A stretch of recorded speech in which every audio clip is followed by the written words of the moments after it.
Hey guys, welcome to the What Lad podcast, presented to you by Betcha. Here's a little sample of what's to come in this episode. So I lost my mum at the start of the year and then fractured my spine 2 months later. Yeah.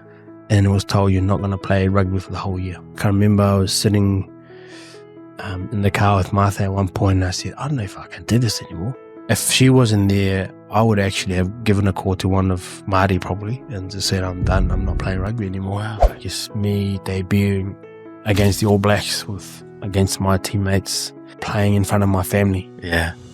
Representing Fiji, your mum and dad crying in the grandstand, Yeah. singing the national anthem, one I'll never forget. What are you excited about heading to the Drua? Really looking forward to just play my type of rugby and also just add value. I felt like I had to change the way I play to kind of, more so adapt the way to play to suit certain teams. At times, I'm my own worst enemy. Like I know what I can do, but then I overthink, and mentally that's debilitating. What a lad, what a lad, what a lad, what an absolute lad. Well, today's guest is one great Fijian who has been lighting up Super Rugby wherever he plays. He grew up in Suva before a move to New Zealand in his late teens, where he instantly burst onto the scene with Taranaki. His form was that good that the Crusaders picked him up quick, and that's where he became known for his powerful carries, explosive speed, and some of the great offloads and finishes. He then took his talents over to Australia with the Western Force, where he quickly became a fan favourite before returning to New Zealand for a stint at the Chiefs. And now he's heading back to his homeland, where he will represent the Fijian Drua in this year's Super Rugby Pacific. A man of strong faith, big smiles, and even bigger fans. He's one of the good ones both on and off the field. It is, of course, the great man himself, Manasa Mataele. Welcome, mate. Thanks for having me, brother. Thanks for coming on. I'm stoked to get you on. I know I've got quite a big Fijian following, actually, of What a Lad, so they're always asking for more Fijians, and it's an honour to bring you on, especially with the recent announcement that you're going to the Drua for next year's Super Rugby. Definitely. We're looking forward to it, actually. Should be good. Yeah, when do you have to go over there?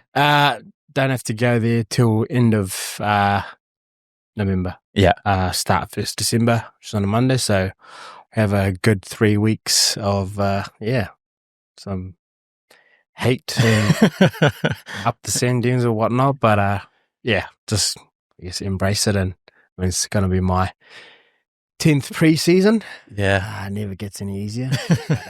Well, really especially over there. Oh, 100%. And this will probably be the one that will probably hurt the most, especially with the heat. But nonetheless, really looking forward to just connect with family and friends, and especially with the boys as well. And it'll be good to come up with this next season. So you've still got plenty of family over there? Yeah. My dad and all my siblings are still there. Oh, yeah, cool. One of my siblings work.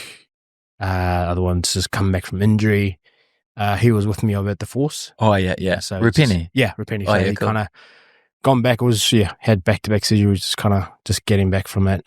Sister and the youngest of twins. Oh, far out. Yeah, so it's dad and the siblings. Mum passed away 2 years last year. Yeah, last year, 2 years ago. Can't remember. It's gone by so quick. But so just us now, and with some extended family coming and going and visiting and stuff. But Is your brother signed with them? no. So like I said, he's just probably spent the last 2 years just trying to get his knee right. Obviously, going back in Fiji was tough, especially without the support you have in a high performance environment. Yeah. Especially like physios and doctors on a day-to-day basis. So going home, it was like you didn't have that support. It was like, and sometimes you just, lack of motivation as well. It just kicks in, and it just takes time. Sometimes it just, in his own head a couple of times, but I just try and encourage him most of the time, just go do something. So it's taken him about 2 years. So, but he's back up running, playing a bit of local footy at home. So nice. Well, he's got a good mentor in you to guide him through it.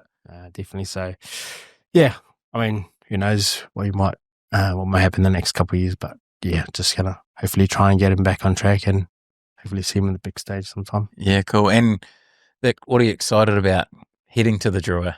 I've shared this with a few people. One of the biggest thing is playing my sort of type of rugby. Yeah. Like I just reflecting on it the last couple of years being here, I felt like I had to change the way I play to kind of, more so adapt the way to play to suit certain teams, which is still effective in a way, but restrictive at times, where you kind of have to just hold it, no 50-50s and stuff like that. Which I kind of understand, but just really looking forward to just play my type of rugby and also just add value to, I guess, my experience from the teams that I've been with, and just, I guess, growing the next generations of talent at home, and obviously just, I guess, give it back is probably one of the biggest reasons as well. It's exciting though, like for obviously Drua fans they're going to see a full Manasa Mataele expressing himself, giving the offloads. And where do you think you play? Well, they've kind of contracted me as a midfield winger. So we'll see. I mean, one thing I know is as you get older, the speed's not there anymore. So you kind of, again, have to, I guess, just be honest where you are, and what can I do to still play at this level, but then still give my best. So I guess I'm going to try and push in a little bit, but I guess that depends on the coaches. But for me, it's just, wherever team needs me, I'm going to try and put my best foot forward there. And I guess, it's again, just try and just get everyone around me better as well. I'm not too sure yet, but wherever I play, I'm just going to try and make the most of it, really. One thing the Drua are never short of are wingers. 100%. 100%. So that's the thing. You don't lack wingers at all. So moving to the midfield might be quite handy for the coach. Really looking forward to the challenge, and I guess, just everything that's there. That's, to add value and just really embrace the challenge that's good. And you're going there in red hot form. You've just come off the back of an NPC title. You started in the final. You got the trophy. You had a really good year with Canterbury. How was it for you? Oh, it was awesome. Like I've had a few, I guess, adversities through the last couple of years with injuries and setbacks and whatnot. But I guess just finding my form again was probably the biggest thing. And one of the biggest thing was just getting the head right in the right headspace. I mean, I guess coaches and a few players have kind of helped me along the way. Was massive for me. And I guess just reminding me of what I can do and what my ability is. Because at times I'm my own worst enemy. Like, I know what I can do, but then I overthink.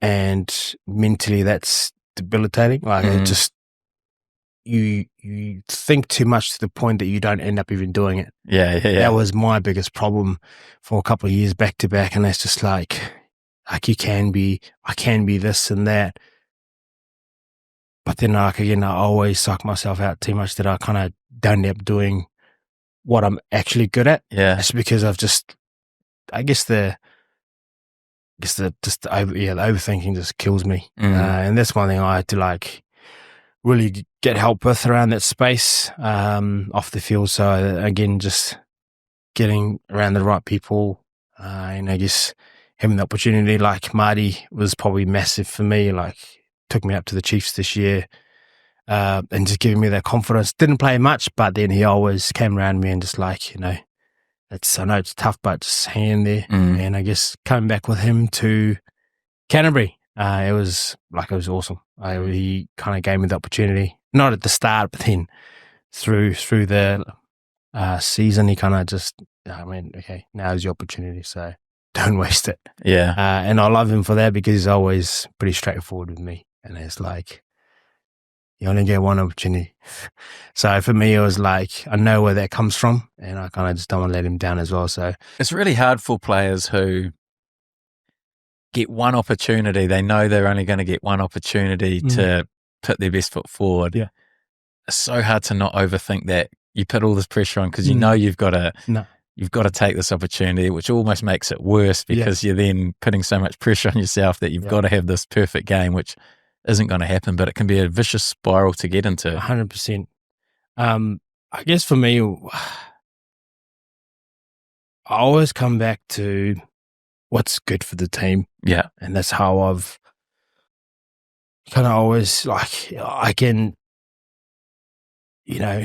when team naming goes, for example, like when they name the team, I'm not there frustrated. Yeah. As we all do as professional, as elite athletes, that you're good enough to play, but then you're not named. And that's fair. And that's just how it goes. Mm-hmm. But for me, I guess through the last couple of years, I feel like I've gotten better in terms of how I've gone about it. One of the biggest things this year was I always give myself probably a couple of hours after team naming, like, okay, whether the coaches come and tell me or not, how I receive it, however it goes, and whatever happens, happens. And after that, okay, it's next job, still nail my role in terms of potentially you might play. On a Monday as clarity, everyone does exactly the same thing. But then on a Tuesday shifts, but now it comes to, okay, how can I best prepare my team? And then I start messaging the boys, what do you need from me this week? How do you want me to paint the picture? Who are you marking? How do you want me to defend it? Mm-hmm. And it's just like, for me, it's, as you get older, you understand this. But when you're young, you're like... It's all about you. Yeah. And that's for me, that was one thing for me. It's just what's best for the team at the end of the day, because when they win, we all win. Yeah. And again, as young as some people, come into an environment, you feel detached when they win, you don't feel like... But for me, I know it's how... And the cool thing about this season was, every week, we call them the roadies. It's like they get acknowledged every week, week in, week out, on Thursday trainings and also after the games when we win.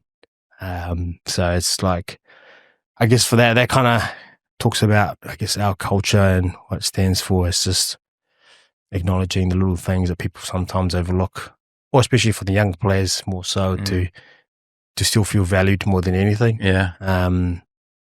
But yeah, I know it is a tough place to be, but again, it always comes down to what's best for the team at the end of the day. So. Yeah. Well, and look, you got the rewards at the end of the year. Yeah, definitely. You won the comp, and 100%. What was different this year? Because the squad was similar, eh? 100%. It haven't changed too much personnel. No. A few of the younger guys have grown up a wee bit, but this year you looked in control almost every game. Yeah, I think that's something I'm a very reflective person. I sit and I just like, what was different between last year and this year? What was the point of difference in certain areas of our game? A big part this year was our culture. Like every other team, that's, I guess, defines, I guess, what a successful team is for us. And this is how good our culture was for me, to the point that, this is my own personal opinion, at the end of the game, it didn't matter if we win or not. Like, I was bawling my eyes out more so than not. Yes, we won, but it was more of like, this is probably one of the best seasons ever of rugby I've ever played. Oh, wow. Like, just how well connected we are on the field and off the field. Yeah. The fun that we had through the season, just like the little dinners that we have. Just the little things like that for me, and one of the activities that were introduced to us was cake with crots, as something that I think he came up with. He leads it. It's just talking to a few of the boys about their journey and what has got them to that point. Yeah. Through the highs and lows of their own career and their own personal life, if they want to share it or not. I think that was probably like an icebreaker in terms of boys opening up and being vulnerable enough to share their story with other people, and for them to know, okay, this is how this person is because of his upbringing, and this what he's been through and stuff like that. So I feel like that was probably for me personally, one of the things that was one of the point of difference for us this year, which kind of really brought us together and made us really understood each other a lot better. Yeah, that's cool. How hard is that going to be to transfer that sort of culture and same dynamic over to the Drua, or how much influence can you have on that Drua side? I know probably different in terms of habits of professionalism and those sort of things. Yeah. But I think you can add a real difference there. Yeah, 100 and that was that's probably one thing that excites me the most going home is I've always followed the draw. Like, obviously, it's like Fiji. It's like Fiji playing against everyone else, Yeah. right? So it's like Fiji, a Fijian national team representing the whole of Fiji because you only got one team, right? So, like, I follow them since the start, and you see a few things like, man, if only they could have done this better. If only they could have done it better. Knowing that, again, it excites me to know the potential that we have. Like, I know last year I was watching the games. They just came away with a few, just narrow losses. Like, they could have got it. They just lost the last 10, 15. I know, which would have been frustrating for the boys, but yeah, I guess for me, there's a few things, I guess, in my head that I feel like I could help in that space. Yeah. One is, I guess, being, this is probably what I think. Sometimes it's the understanding between, because knowing us Fijian, that's at times when things are explained in a certain way. Do you know what I'm talking about? Every single time, everyone just nods. Until you are actually, as a group, you start talking to each other in Fiji, like, what's the call again? What does it mean? So I feel like I could play a pivotal part in that space around just bringing that clarity between the coaching group and the playing group. Because from one thing I've heard is that football is kind of translated as well, into Fiji and stuff like that. So, I guess, and probably one thing is just, I guess, for us is just embracing the way that we play, and probably adding to, I guess, the teams like the Crusaders that I've played for, Chiefs and stuff like that. It's just adding a few things that could really just tighten up a few things within our game, and hopefully I can have the opportunity to do that or share. But looking, like I said, it's how they've prepared or played the last couple of years. It's like, it excites me, knowing the potential that we've got. Just the first 2-3 years or made the quarterfinal and stuff like that. So I guess Lautoka as a fortress, it's a very hard place. So hard to play. I know a lot of the boys were glad to not see that on the draw this year. It's been, we'll be coming over here, so we'll see. But it's really excited. Exciting times. Yeah, no, definitely. Just I see a whole lot of potential within our group, and I guess like I said, I'm always about helping the next person and seeing where that takes that person and the whole team. So I'm really excited. Look forward to following, mate. But I do want to get to your journey. So you obviously grew up in Fiji. Yeah. Your uncle is Seta. Yep. Tamanivalu. What else was life like for you growing up? It was pretty cool. Like, growing up at home, playing with my mates, after school. Yeah. Love rugby, playing with a bottle cap or just empty bottle or a shirt tied together, or just a tennis ball, whatever we can grab to use. So that was such good times. I grew up in like rough neighborhood. Like a lot of the boys that I grew up with didn't finish high school. Like, majority of them, some of them only went up to, you could say, intermediates. What would they do? I guess they just fall into I guess just the wrong crowd. Oh yeah. But I was lucky enough, blessed more so, that I had supportive parents. Yeah. That, not just parents, but grandparents that were just there to really, I guess, keep us in line. Yeah. Because mum and dad worked. I guess still having that input, I guess, from my grandparents, like there's always someone at home when we come home. Yeah. So mum and dad work. When we come after school, grandparents are there. Yeah. Or auntie. So we were lucky enough to have that. So for me, yeah, like I said, it was rough. Like most of the boys that I grew up with, like some of them in prisons. Oh, really? Young juvie and stuff like that. But for me, I guess I see how I grew up is it does not change the way I see them more than anything.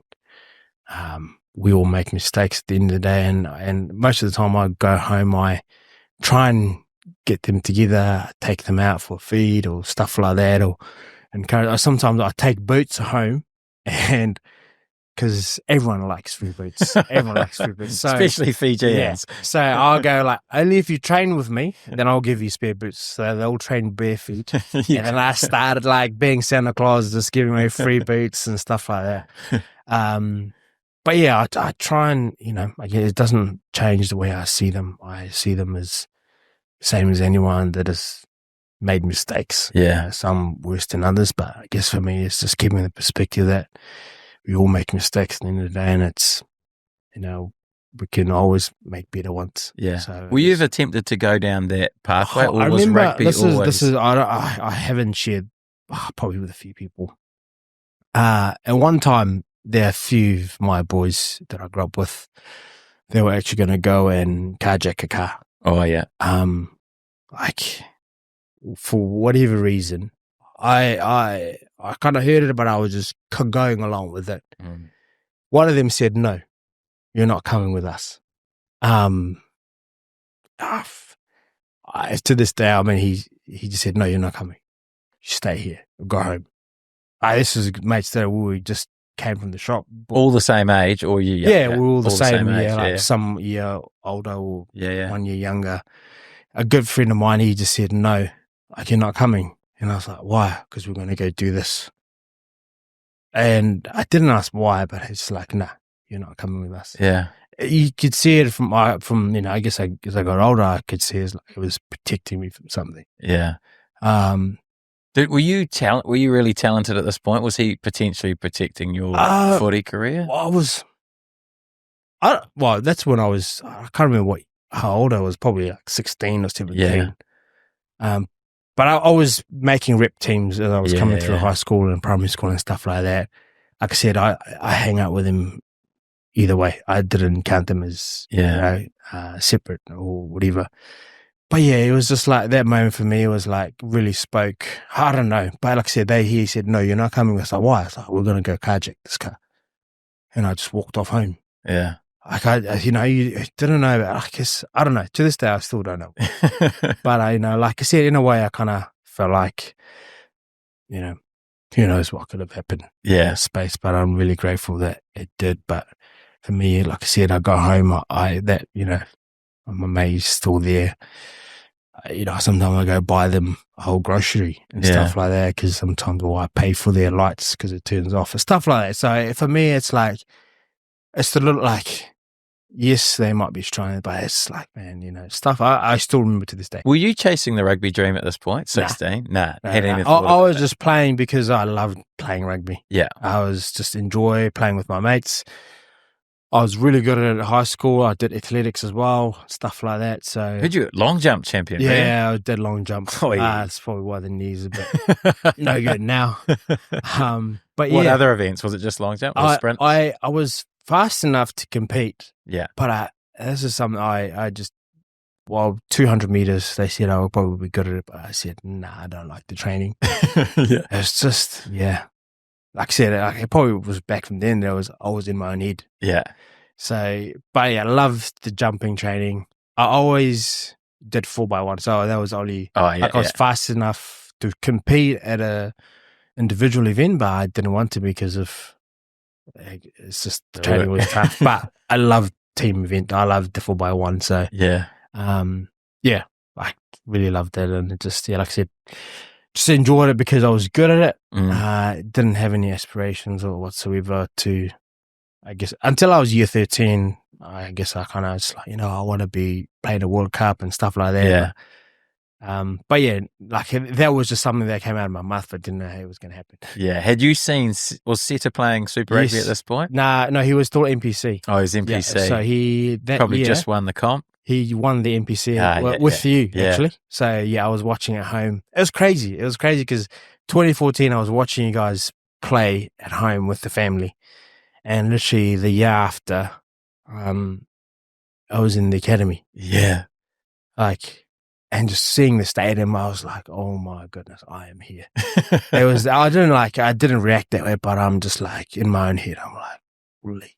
Yeah. Like, you know, my mom, which is uncle, like went through these tunnels, like the academy rooms, Papa Coops in his office. Yeah. It's, you know, it's just like you play and like, I'm just like 2 years, I debuted in 2016, but 2015 I was in the academy, but I was like 2 years ago, I was just sitting in front of the TV. Yeah. And now I'm here, which is, it's crazy about it, man. I'm grateful for all the opportunity that I've gotten. Like I said, I just made the most of the opportunity that was given. Just took it by the hand and everything just came after that. So. Was that an easy decision for you to go to Taranaki, or was it always tough? Did you not want to leave, or? No, I was keen. I was keen, but didn't know what to expect. Yeah, I was keen because I'm getting out of here. Yeah, that was one, but didn't know what to expect in terms of the culture and how they do things. You kind of assume how they do things. That's just the same as in the movies. Yeah, it's things like that. So, but yeah, like it was a culture shock when I came here. What was the biggest culture shock? Obviously, your English was. Really good. It was always, that was one of the funny things. Like, where'd you learn to have such good English? The school that I went to, everything was in English. Like, you get taught in English, you reply in English, you talk to the teachers in English, everything. Only in recess or lunch, then you start speaking to Fijian. Oh, really? Oh, okay. But even when the teachers see you, like, hey, no talking, and it's, what do you do? And then you reply. It's just, you have to speak English. That's not common? Is that? Nah, it is common. It is common. Most Fijian schools are like that. Schools like that. Yeah. So, your English seems a lot, is stronger than, your typical Fijian. Nah, definitely. So it was funny. First couple of years, people thought I was like, well, when I came to the Neki, they said, what do you wanted to study? I said, I wanted to become an architecture. Yeah. Cool. And it was funny because they said, okay, before you go there, you got to study ESOL, which is English. Yeah, second language. Yeah. I only spent 2 weeks in that class. It was supposed to be like a couple of months. And then they said, oh, you can just go and do what you need to do. So that's cool. Because I knew it was like, I didn't know what to expect. Like English, I thought it was just like, English class. Yeah. But I didn't know it was just how to just speak in proper English and how to say things. Yeah. Things like that. But yeah, once I actually spoke, they were surprised and they were like, "Why are you in this class?" I guess and then I guess they went to the guys in the office and like, he can actually do what he needs to do. Yeah. So I was supposed to be there for a couple of months till I can go learn a bit of English and then go study my diploma.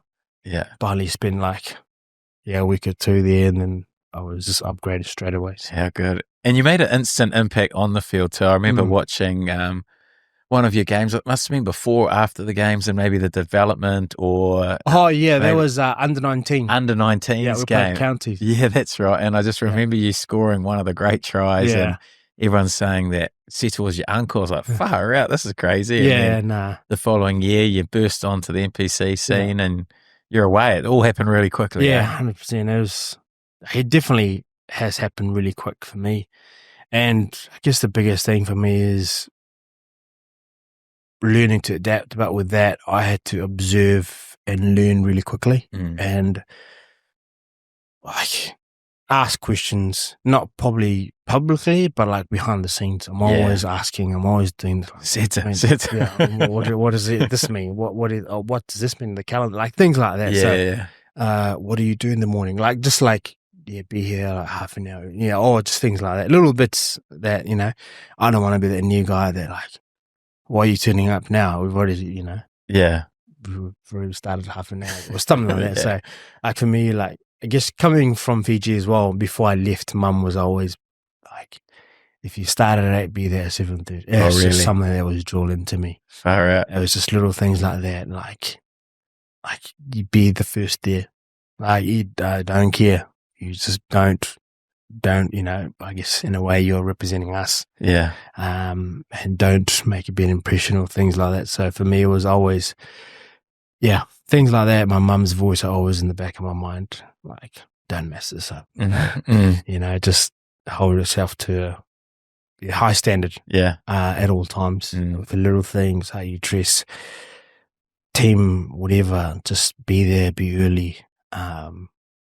Listen, something needs to be done. Do it. Don't be told to do it. Just do it because it's the right thing to do. It's just little things like that. So, but it was definitely, everything happened so quick for me. But yeah, how were you feeling out on the field? Were you feeling like you were good enough? Were you just playing, or like you've mentioned overthinking? Yeah. I think at that point, because I was like, I guess when you have back-to-back games, you have a lot of confidence. Like I was coming from an under-19 competition that I felt like I was best on park at times. Yeah. And I felt like I was doing, and I had people come up to me and say that you've been playing well. For me, that kind of, in a way, I try and know the difference when to be humble and when to be confident. And I think knowing the difference within that, and I think for me, it was just being humble enough to receive it, but then being confident enough to know that I'm actually good at this. Yeah. And that was one of the biggest things. And every time I step out into the field, I was like, just get my hands in the ball. And if I get smoked, go again. Yeah. Like, it's just having the mentality, just go out there and just have a jam. And there was something I loved, like I said, when I made my debut, nervous, but that went away when I had 1-2 carries, felt the collisions, and I'm away from there. You're away. And then was it the following year you get a call from Razor to come down to the Crusaders? It was literally that same year, 2016. Same year. Yeah. I was 20. It's 19. 19, 10, 20. Far out. What was that like? Oh, it was crazy. Funny enough, I was actually supposed to go to the Blues. Were you? Yeah. I actually flew the week before to see Tana, and I can't remember the GM that was there. Yeah. They flew me up to go meet them and had a chat. It was between me and Caleb Clark, but Caleb Clark was just finishing up or still in school or something like that. Oh, yeah. So, it was between him, and then I remember there wasn't like, it was just conversation, like, how do you feel? What do you think? And they see my potential and stuff like that. So I was like, cool. And then there was that. Again, for me, it was knowing this is my first year. And for me, it was like, I've still got a lot to give and I still got a lot to learn. But I didn't know it was going to be, like, even being called there was like, this was awesome opportunity. It was pretty cool. Yeah. But then, even when I left the HQ, Blues HQ, I was like, I probably won't get a call. I was just chilling. I was like, happy as, even to be considered, it was massive for me. Until, again, funny enough, the Chiefs called me the same day. Oh, really? Saying, can you come and do preseason with us? And I was like, okay, I'll come back to you. And I called my agent saying, bro, the Chiefs said to come the next day. And this was me up in Auckland. And I was like, okay, hold. I'm going to go call the Blues if they want you or not. If not, I'll come pick you up and then we'll drive down to Hamilton to do medical before preseason and stuff like that. Cool. Happy days. Didn't even think about it. I was like, sweet. And literally within probably half an hour, agent called back saying, the Blues are going to take you on a draft next year. I was buzzing. I was like, what? Yeah. Verbally. And it was like, yep, the Blues are going to take it next year. So you can message the Chiefs and just say, oh, sorry, bro, I'm good, or something like that. I can't remember my exact reply, but it was something like, I'm all good, something like that. Yeah. Yeah, it was that. And I told my family, they're bawling their eyes out. And I'm just like, holy, this is crazy. This happened so quick. Came back, flew back down to New Plymouth, and the following week, I told my agent, I'm going to go down to see my partner who was in Christchurch, Martha. Oh, yeah. When did you two meet? That year. Oh, yeah. Yeah. In Taranaki? No. So we were talking on social media. Oh, yeah. So we kind of just messaged each other, and it was like, everything just went up from there. And I told her, I'm going to come down to visit you. Oh, yeah. But she came up to play netball as well, and that's how we formally met face to face. Oh, she was a netballer first. Yeah. Oh, yeah. So we came down here. I was like, I'm going to come visit you, might come meet your family as well. So, but then the plan was to come visit and tell her that I was going to go to the Blues. Yeah. So I got here that following week, landed here. The parents picked me up, and we went to one of the village health, their family health thingy, over in Lincoln Road. I can remember it clearly. My phone rang, and my agent said, Are you free? I was like, yeah. So I went outside, and he said, bro, you'd never believe it. I was like, what's that? It's like, Razor just called me. He's saying he want you. And I was like, what? How does that work? Like, verbally you can still, unless it's pen to paper, then it's done deal. Yeah. Like, they can verbally tell you they want you. So I was like, I haven't even told her that I was going to go Blues. I was like, oh my goodness. So I said, no. I said, okay, I won't say anything yet. And literally every hour, my agent was calling me, and she was like getting annoyed because like, who's that calling? Yeah. And it's like, oh, my agent's like, he was just going in between and stuff like that. So he's going to the Blues, like, this is what the Crusaders are offering. What are you going to do? And stuff like that. Even before that, he told me, if Fraser calls you, just say, we'll call you back and make a decision. Assuming there was going to be a draft for both, and they just have to pick the right environment and culture and stuff like that. But Razor called me and he said, hey, how are you? He's like, oh, I'm good, thank you. So he came into concert. I'm already in Christchurch. Yeah. So he messaged, how are you? He's like, I'm good, thank you. So this is Scott Robinson. We would like to have you, and we're going to offer you a full contract, my first year. Yeah. And I was like, no word. Like, I was like, one word answer. I was like, cool. Thank you. Are you okay? He's like, yep, I'm good. I was buzzing. I was like, what is happening right now? Yeah. And it was just like crazy. And then I called my agent straight after. Well, before that, he passed it to Fletch, Shane. Yeah. He's like, oh, yeah. He said, I'll talk to a manager I would love for you to fly down. And I was like, so I didn't reply. And then Fletch was like, hey, Mana, you New Plymouth, what flights, what time do you reckon? I was like, I'm actually in Christchurch right now. I'll come see you. I was like, oh, perfect. Can you come to Rugby Park? So I was like, oh my gosh, what is happening? So I called my agent after, and he was like, just bro, so I've never seen this happen before. Like, in terms of how everything is just within the space of a couple of days, just from, just being picked up, and now teams are actually like wanting to come in and be part of the team, stuff like that. So it was crazy. I didn't end up telling my partner about it. So I just told her, can you drop me off tomorrow at Rugby Park? I was like, oh, that's the Canterbury, and what are you meeting? What are you doing there? So, I'm going to catch up with a coach, rugby. So I just thought about it on the spot. So I was like, oh, yeah, all good. She had a brother. It was like similar age to me as well. I said, oh, can you ask your brother for like a pair of jeans? So, yep. Again, so I got a pair of jeans, just wearing casual with some runners. Went in, so they dropped me off. They went straight away. I was like, oh, I'll message you when I need to get picked up. Cool. So they were thinking I was going to catch up with a coach. And then I went in, literally by the door, Fletch introduced one of the marketing, gave me a polo, put it on, and literally within half an hour, we were like in Melbourne announcing the team and stuff like that. And it was out on social media. So the only people that knew, I called my parents straight away after all that, and they were just ended up crying even more. So this was the next day when they dropped me off. I was out in Melbourne announcing the team, and my phone was blowing off. Yeah. Like it was going off. I was like crazy. And tell you what, my missus wasn't happy. She wasn't happy. Even her whole family knew. They even messaged her saying that this. I was like, what? What do you mean? It's like, he's like, look at this. I was like, my phone is going off.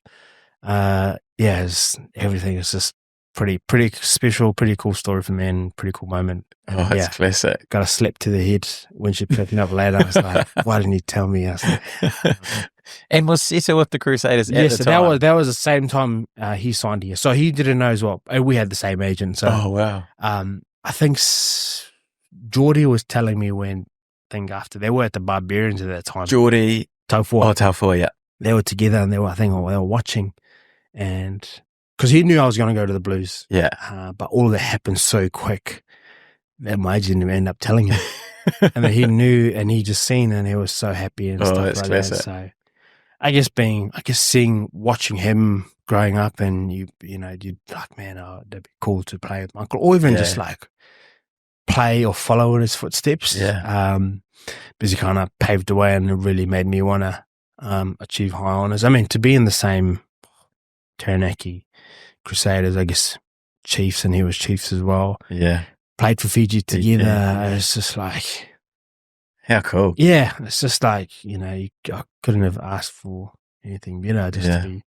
I guess our families, man, they were crazy. Like, they'll be posting stuff, they'll be printing our faces on like banners and stuff like that. But just see the impact that, I guess, not just I guess that he made, but for both of us, making an impact on our family, and how happy they were was truly special. And I think that's Yes, really that's so cool. And then obviously when you're in there, you're into the fully professional environment with plenty of superstars around you. Yeah. You're fighting for positions with some of the greats. Definitely. Then that year you win the comp. Was that so the first year that first 17, 18, 19? Yeah, my 5 years. Yeah, you won all 5 of them, mate. That's pretty cool. You're the difference, mate. Oh, I mean, I did my part, but man, what a team! Yeah, like first time walking into the locker room, especially that second block where the ABs come back. I was absolutely just shocked. Yeah, just my locker used to be when you come through the player's door, literally right behind the door. I used to just hide in the corner, like no one would. But me just sitting there before the middle row was there, it was just open, and I could just see Sammy, Rito, Toddy, and Krotz, and I'm just like, I'm actually here. And I pinched myself a couple of times, like, this is crazy. Yeah. And, it's just me. I guess what made me, be the player that I was probably just the older players just being, I guess you talk about care, and one of the biggest things was just them taking me under their wing. And it was simple as inviting me out for lunch. For a boy like me that came from Fiji probably 3 years ago, like I said, was sitting in front of the TV watching an NPC game, to being part of the Naki team, to be part of like the All Black legends of the game, like Rito, Sammy, Todd, like, play with Owe and stuff like that. One of the biggest things I always share with people is like the best teams are the ones that you're fighting for the same position, but you're actually helping the next person get better. Not being, being stubborn about it. Like, nah, we're fighting. I'm not going to help you. But like I had Izzy, I had Georgie, I had Seta, Davey was always there. Like, I'd have so much time for Davey. I remember one time he'd like sit me down, and I'd always ask me, how do you see the game from the back? Or like, what are you seeing that you're communicating to me? And he sit me down for probably, I don't know, 5 minutes or so. And he kind of just explained to me, and he was so clear. And even those little things for me made a huge difference, like the impact that it made on me. And for me, it's always the simple things that makes the biggest difference. Like, again, talking about inviting me out for lunch was Krotz and Crocky. That was probably, again, one of the game changers for me in terms of how I became just really grateful. And I want to be like this guys. I want to be the next person, just the standard that have been set, not just playing, but then as human beings at the end of the day, just being able to help the next person, the younger person coming up. It was just them inviting me out for lunch, showing, me what it is to be, I guess, at a high performing athlete and stuff like that. And I remember Crocky, one of the things that he said, you'd be like, you're lucky enough to be in this position or to play this profession for about 3 years, something like that, he said. 5, if you're lucky, and 10 is just, that's, you could say you've played at a high level, at a consistent level. So I'm just like, I remember a couple of years ago, I was like, man, this is my year 7. And next year will be my year 10, which is crazy. And the time has just gone by so quickly. Does, eh? And it's just like, I still remember that. And like I said, I'm really grateful for the opportunities that I've had and where I've been. And just, to have made some really cool friends. Yeah. And met some cool people and lifelong friends as well, actually. So it's been good. And you've had some special moments on the field too, haven't you, mate? Like, the one that stands out for me was probably the greatest offload I've ever seen on a footy field. Who was that against? Hurricanes. The Hurricanes, that's right. Hurricanes. It was funny because people, I don't know if the boys that were with us that year, we did a lot of gymnastics. In the preseason? Oh, yeah. And we had to do rotations. We had to do like a bit of on the, whatever you call that thing is, on the bar. Whatever. Oh, yeah. A few of the boys that had squad on the other side, and we used to rotate all the time. And there was this one where you're learning to fall down. And that exact same drill that how I flipped was literally how we were actually practicing. Far out. And this is the thing, it wasn't actually supposed to be like that, but it was like you tuck your hand under and you fall, and it's just how efficient, if you're actually getting pushed from the back, how can you actually get up on your feet rather than slamming on the floor? And it's just like, how you can be more efficient. So we were breaking it down, and then there was up to that stage where you have to roll with the actually holding a sponge being like a ball. So you have to roll up and then offload. Oh, yeah. But then I kind of just like in my head here, well, why not just do it while you're rolling? So I actually started once or twice. I actually did that, and I was like, sweet. And when I actually did it, I actually didn't think about this till like months later when my phone was blowing up and all that stuff about it. I was like, I actually trained this thing. Yeah. It was in preseason, I remember clearly. But yeah, it was like, I try and practice those, I guess, not the ones you usually prescribe, just the standing ones. I do weird kind of floats. I'd be just walking around a lamppost or just things, just being, I guess, just growing my imagination and like in one specific, like if I'm falling, how can I still get the ball away? Yeah. Just always say this, find a way. Find a way to get the ball away. And again, if you don't train it, you won't nail it. So it's literally that for me. And I always, doing skills with Cully and stuff like that. And that's the thing. I was like, just however you grip the ball, just always try and find a way to get it. Or if you're falling, again, you practice it because you never know. It might be a pivotal point in the game. And it's like, how did you do that? I was like, I just do random stuff.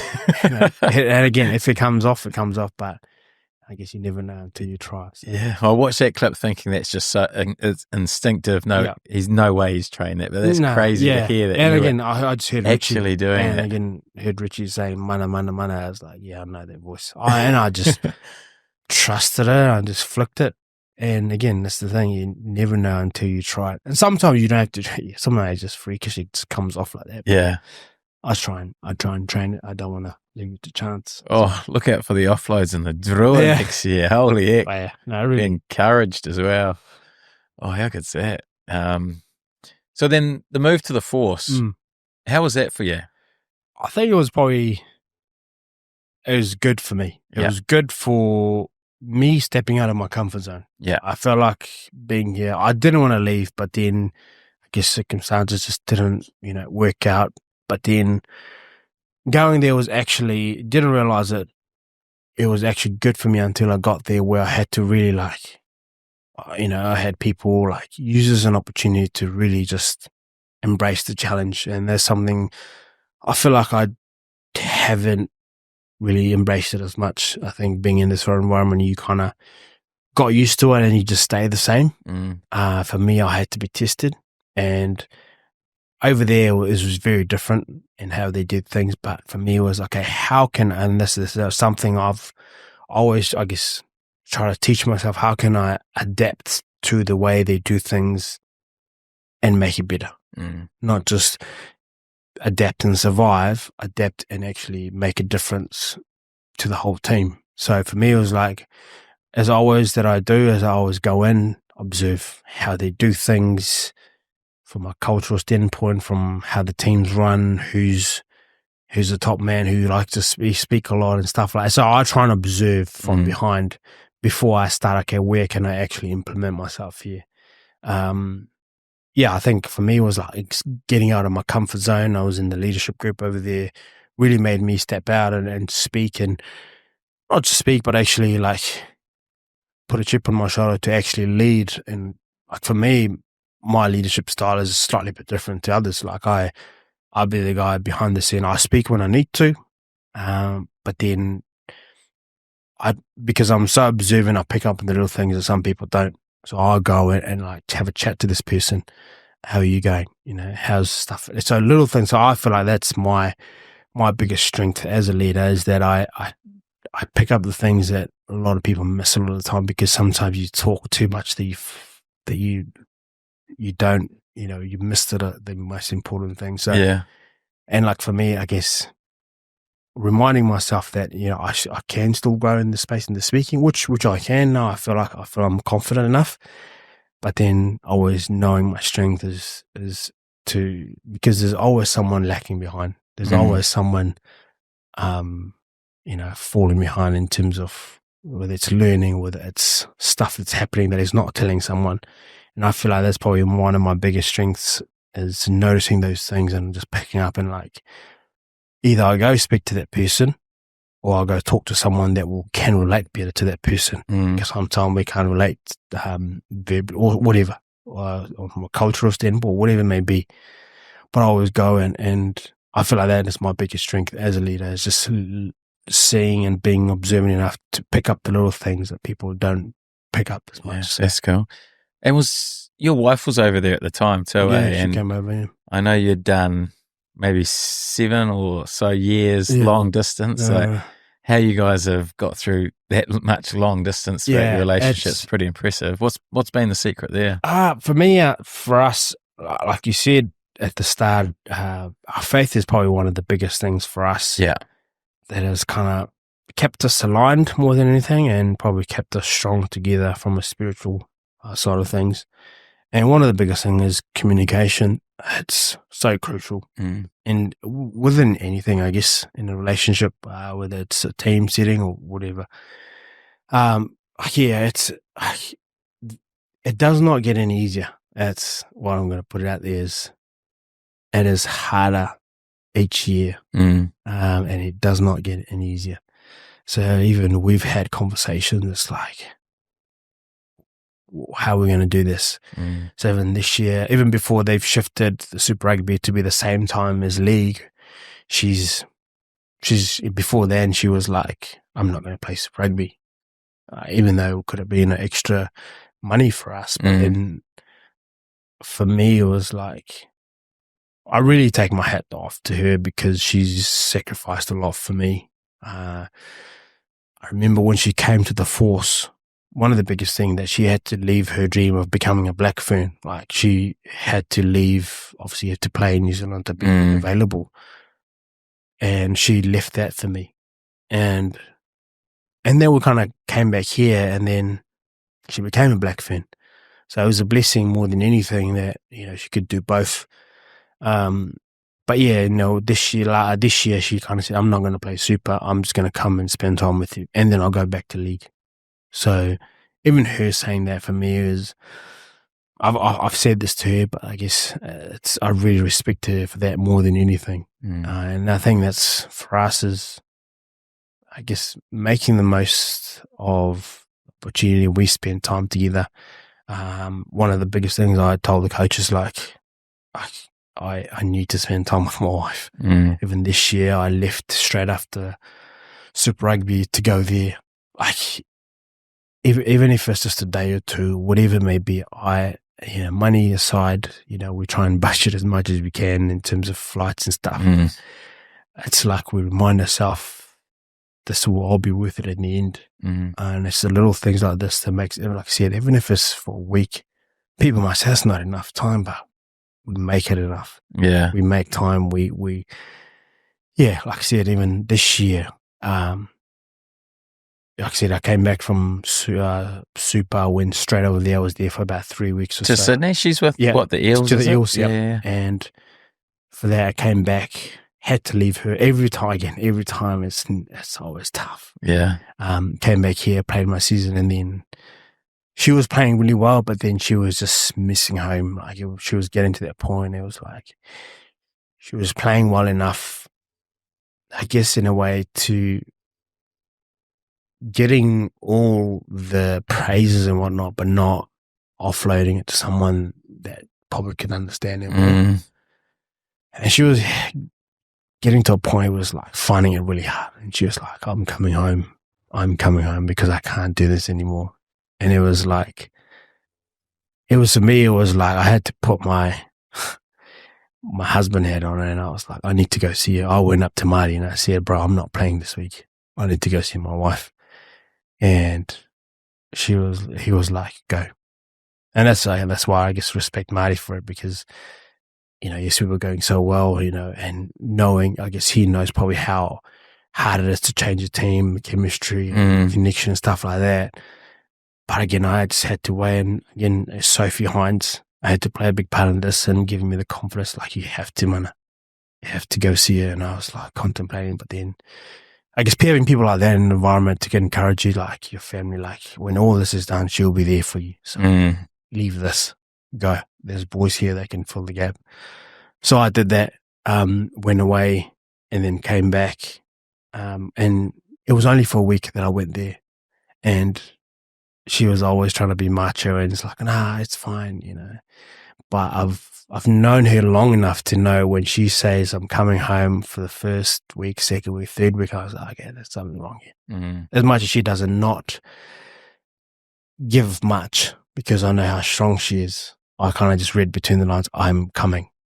And days into that, she was like, thank you for coming. I actually did not realize how important that is just to have you here, Well, it's so hard because every athlete is on their own mission, right? 100%. So I've always found that struggle of seeing two people who are both aspiring athletes, how they juggle that. Like, I'm grateful that my wife's always been the one who's followed me and supported me. But when you've got two people chasing the same dream, 100%, man, it's so hard, and it's cool to hear. Yeah, and that was something that, like, she's given too much support for me to not let her live out her dream. Yeah. If you get what I mean. Yeah. At the start, she was always there. I guess, moving up the last couple of years with me and stuff like that. But it was, for me, it was like, this is, even probably, she probably still be playing and I'll be finished, who knows? So it's just little things like that. It's like, we support each other one way or the other. Make it work. And we've got a good support system. We've got good mentors and stuff like that pray for us as well, which is probably one of the big difference for us. Yeah. And always being there if we ever need questions, like, we're finding this hard. Can you do something? Can you pray for us, or give us encouragement, or things like that, marriage advice. So yeah, having good people makes it so cool. And the other part of that is having a family. When your wife's an athlete, they've obviously got their career. You have to hold off to have that family. Oh, 100%. And that's what people always ask is like, when are you going to have him? It's like, that is a good question. Okay, one, she's going to give birth, and one has to finish. Yeah. So that is, and I know she doesn't want to. So we have to be very strategic in a way and how we do that. But like I said, we just enjoy and, traveling and playing and supporting each other and stuff like that. Like, when the baby comes, but that's it. It'll work. Yeah, just making the most of it and stories to tell, I guess. That's cool. So when was your move to the Chiefs basically around that, or had you finished your time at the Force? Was it to help Martha get back to New Zealand? No, so, because when I left force, I came back here for a year. Obviously was injured the whole year. And then went up there because, I had nothing. And then Marty just gave me a call because a few boys had to go different because they had a full contract. Oh, yeah. So they were taken from their wider squad, so they had to fill that gap. And it was just like opportunity. Cool, why not? Yeah. So it was literally just that, and she came up. But yeah, we loved it. It was that's cool. very different, and I guess had a bit of family up there, which is awesome.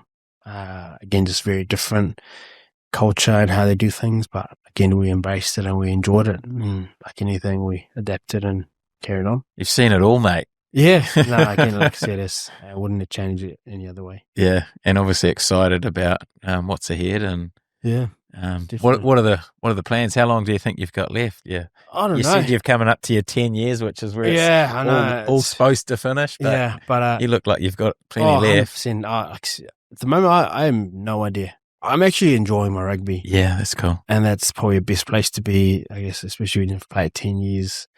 I guess for me, it's just enjoy. Like I said, one of the big things for me is always giving back and always helping the next person. If they succeed and go past me, so be it. Awesome. And for me, it's like, I love seeing people grow. I love seeing people get better. For me, they're literally there. Just enjoy my rugby wherever it's taking me. Keep competing. I guess that's what creates a healthy environment for, high performance athletes and pushing each other and things like that. Mate, you're on fire. Well, we have gone to the Instagram for some questions. Yep. Okay, first question. What advice do you have for Islanders who want a chance to chase the rugby dream? I guess for me, like anything, as Islanders, we grow up through a faith upbringing, like keeping the main thing in terms of keeping God first in everything that you do. That's always how I've lived my life, and I will continue to do that. And that's one thing that has helped me grounded, and have got me through the darkest times, because being a high performance athlete, it comes with its fair share of ups and downs.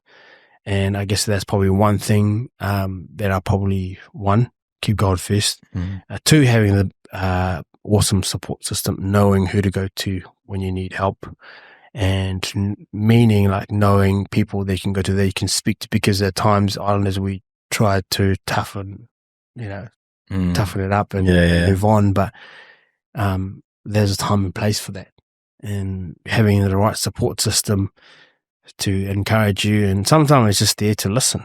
You never know, just the difference it makes, just you sharing what you need to share makes a big difference. And if they give you a word of encouragement, or just knowing that, whatever it may be, makes a big difference. So having a good support system is key, and it's crucial. And a third one is probably just enjoy the process, because every setback is an opportunity to come back and be better. Mate, you're inspiring the masses, all the Islanders over there who are chasing that dream or thinking of it. That is great advice.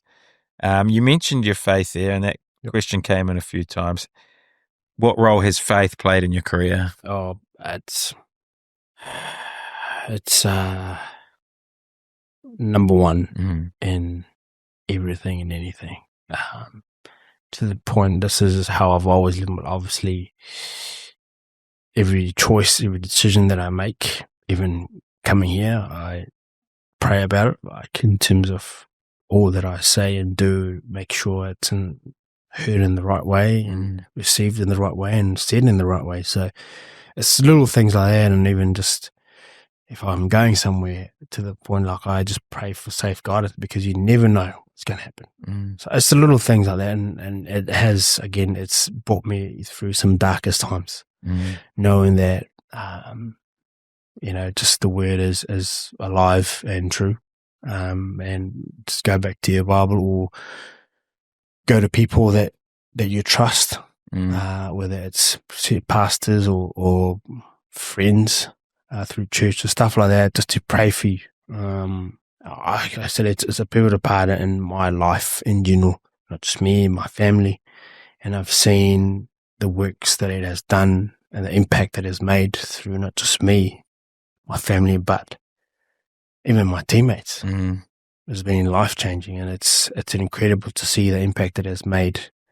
Like I said, yeah, it's pivotal. It's without it, I actually wouldn't be where I am today. Yeah, is it exciting going to the Drua, who obviously the whole side will have the same feelings on faith? We're obviously here in New Zealand, you've got a group, but over in the Drua, the whole team will have that same feeling. Is that exciting for you? 100%, 100%. And like I said, it's, I guess, faith, you can talk about it openly. Yeah. And I hear you talk about it certain groups that you are comfortable with, I guess. Yeah. And some boys have, questions around it and happy to answer. But that's something I look forward to, is just sharing my experiences, my faith openly, speaking and what he has given me.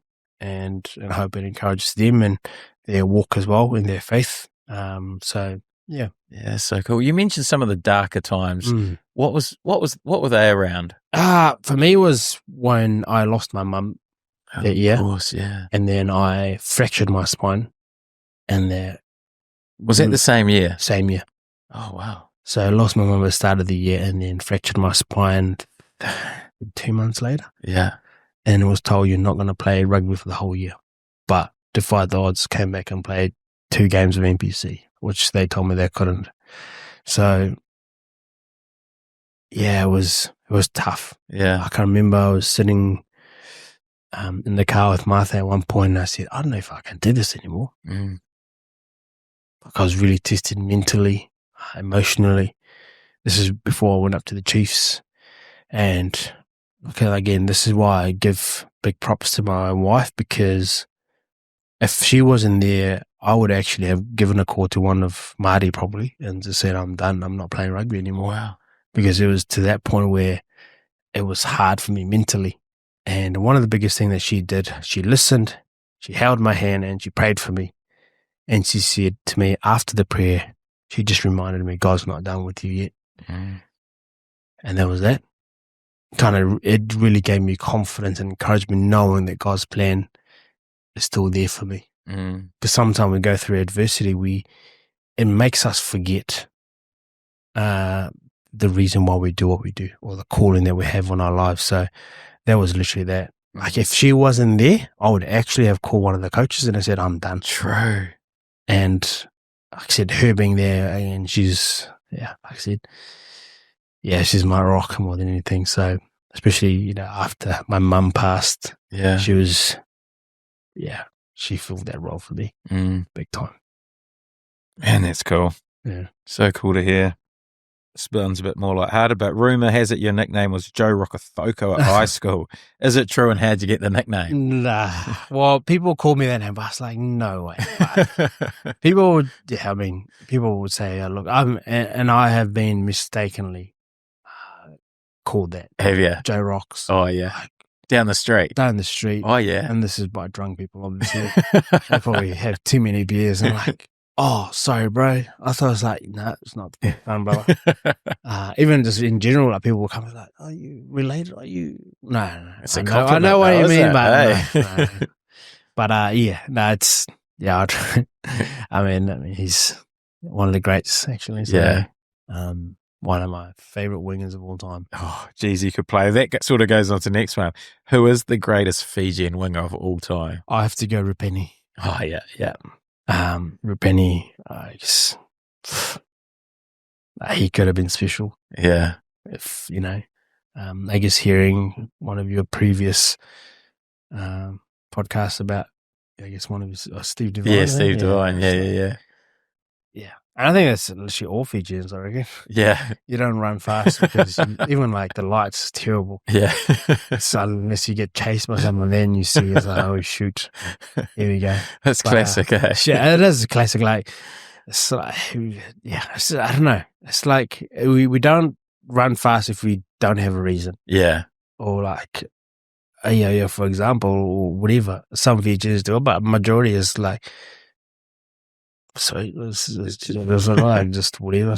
Yeah, it's actually scary how good that guy could have been. Yeah. Like, he was unstoppable for a couple of Oh, years. even And just- even that year, it sounds like he was cruising slash Oh, that's the thing. on like, the piss.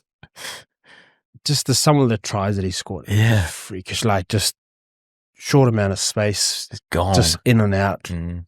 power, footwork, speed. Yeah. And like Stephen Vaughan's first 3 steps gone. Yeah. See you later.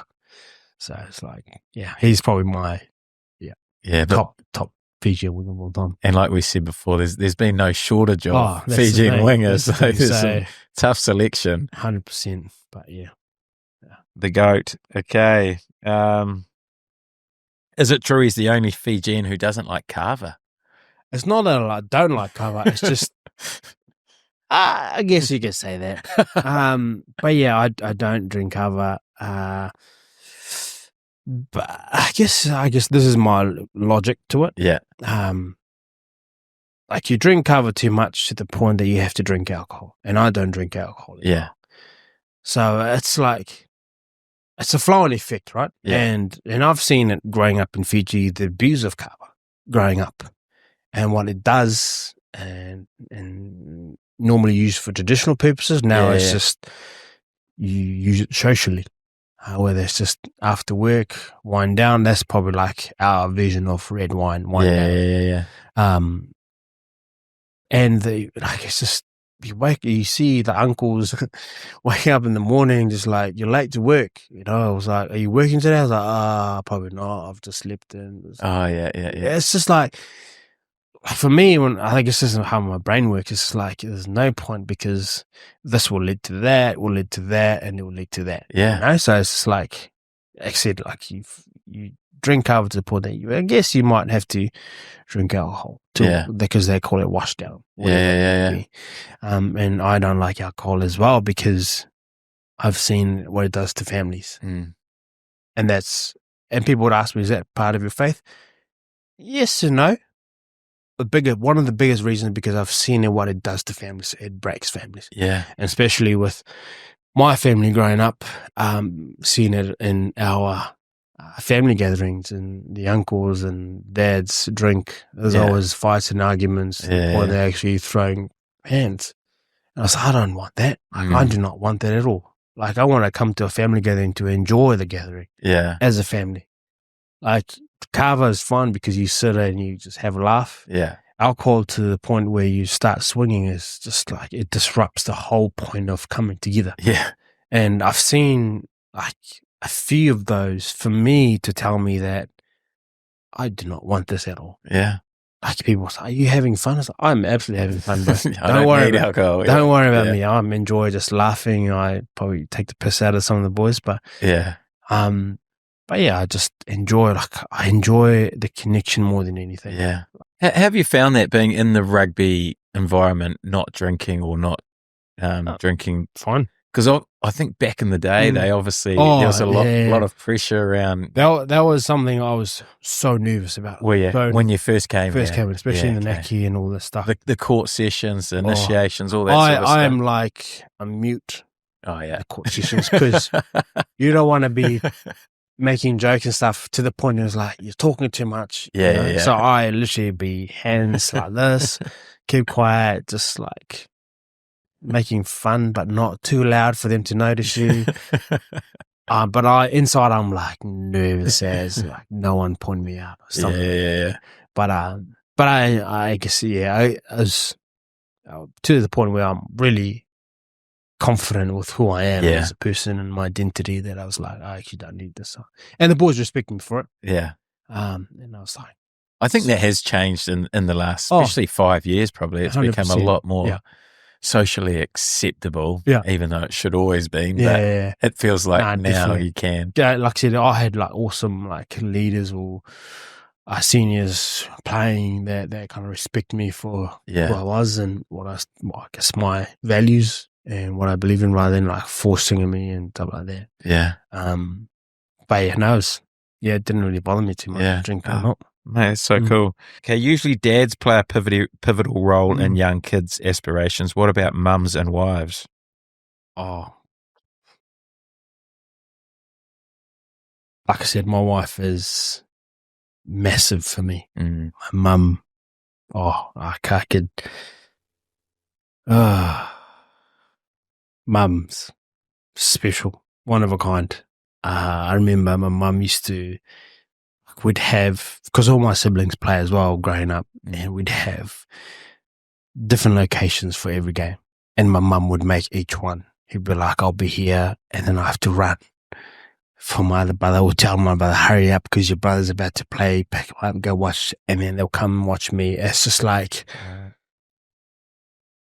as you get older, and I guess this is, to the mums out there, is like, you don't know how much impact you make, and at times your kids won't value what you do until they get older, until they realize the impact that you have. And for me, it was mum just doing what mum does, supporting, being there, preparing lunch, or waking up in the morning, making tea, be there to cuddle you, or give you a hiding in my situation. Or put him in the strainer. All my siblings, whack on the ear, the flop. It's just, I can't, there's a lot to say, but mums play a massive part. Like, for me, especially, like I said, she'd be there, making effort. Dad would work, and then he'll just come and watch my game. Because I was the oldest. But mums, man, like, sometimes she'd go and sell, like, stuff before the game just to get a bit of extra cash, I guess, to buy us whatever after and stuff like that. So, it's like I said, there's no words can describe how important they are. Yeah. Partners, the support that you have when we come home, especially mums. Mum, I'm struggling. Yeah. And sometimes it's always a cuddle, and sometimes always a rocket. Yeah. Well said, mate. Well said. Okay. What does Manasa enjoy the most about playing for Canterbury? And will he return for 2020? Are you coming back? Not sure. Up in the air. Love about Canterbury.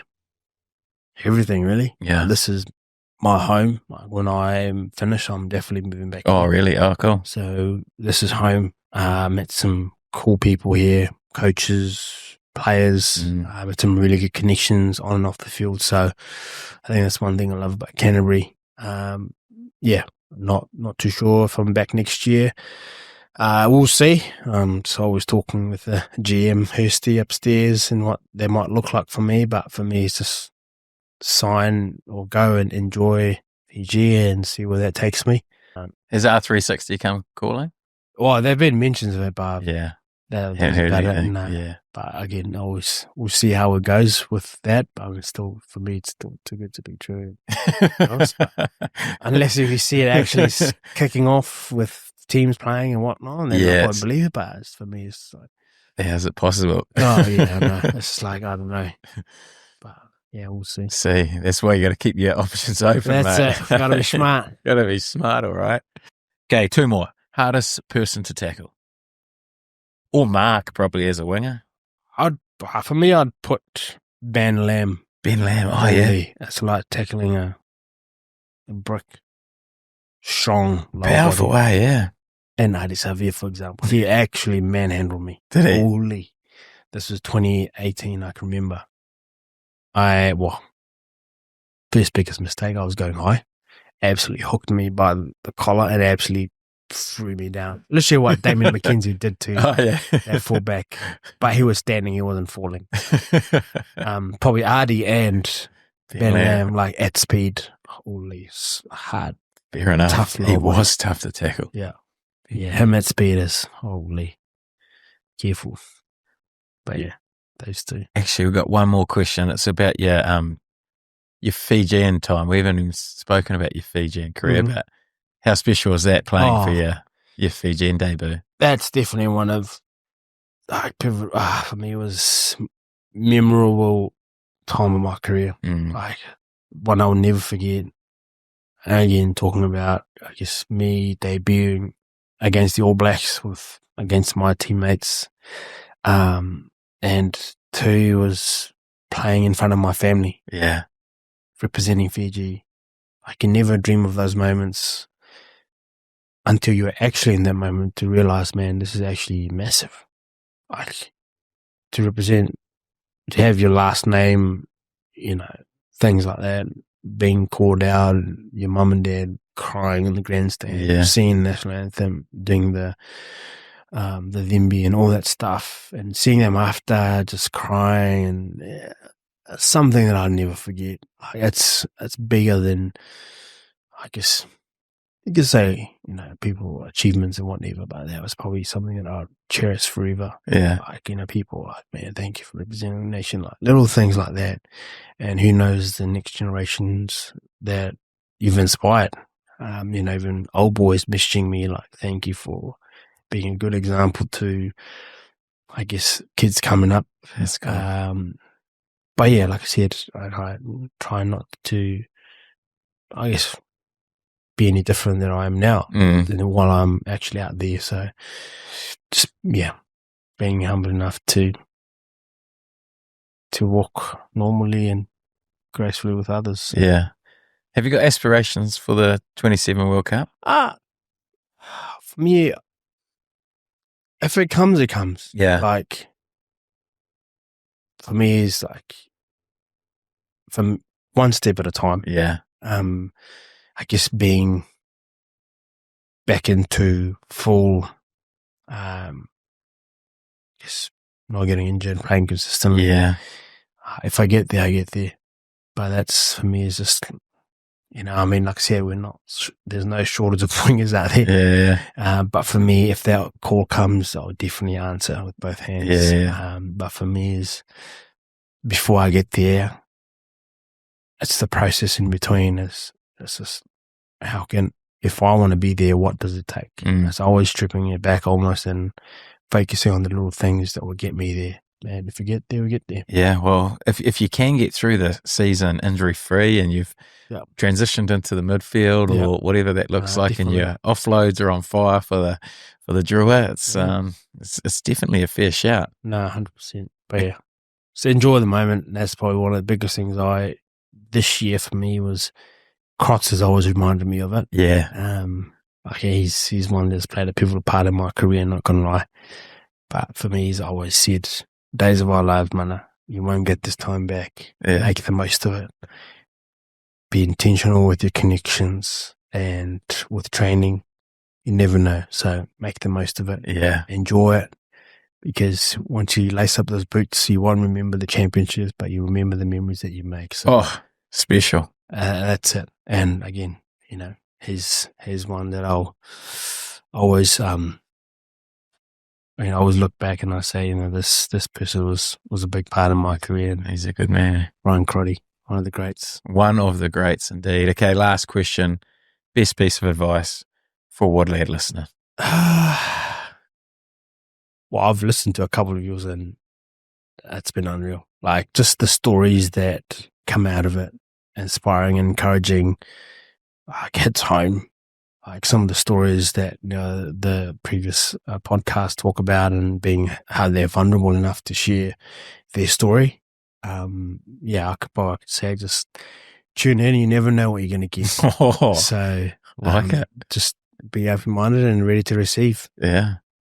Mate, how good. What a way to finish one of the great episodes. You are a true legend. What I loved about working with you, Mana, was how you would help others. You were so giving. You were such a leader in your own way. You've mentioned some parts of it on here already, but just the way you'd go out of your way to help others. Even when you weren't selected, you always put the team first, and it was inspiring. And I know how many of the guys, especially the Islanders, look up to you and how inspirational you are for them. So excited to see the impact you can have on that Drua side. I think you can have a real impact, and keep chasing. Like Crotts said, man, it's keep lacing up the boots and enjoying it, because you got plenty more left in you. That's it. Keep having fun. Thanks, brother. Thanks. You're a lad. Well, there you have it. Thanks to Betcha for bringing you this episode. If you enjoyed it, please let me know what you thought of it in the comments.